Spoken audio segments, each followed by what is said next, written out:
হিন্দু ধর্ম অনুযায়ী সূর্য হলেন একমাত্র প্রত্যক্ষ দেবতা, যাকে প্রতিদিন আমরা দেখতে পারি।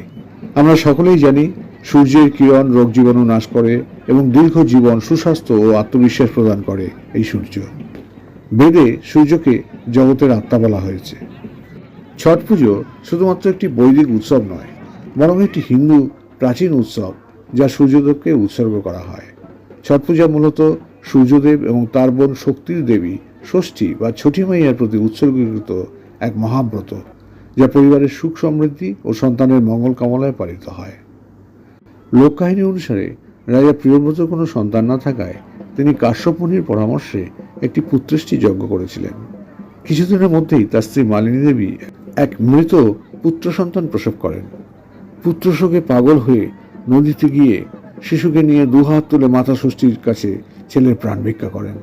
মাতা ষষ্ঠী আবির্ভূত হন এবং সন্তুষ্ট হয়ে মৃত শিশুটি জীবন দান করেন।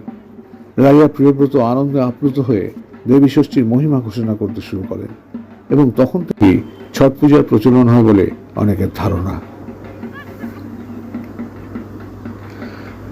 যাই হোক, প্রধানত বিহার, ঝাড়খণ্ড, উত্তরপ্রদেশ, মধ্যপ্রদেশ এইসব অঞ্চলে ছট পূজা পালিত হতো। আজ ভারতের সর্বত্র এবং ধীরে ধীরে এই পার্বণ প্রবাসী ভারতীয়দের মাধ্যমে বিশ্বজুড়ে প্রচারিত হচ্ছে।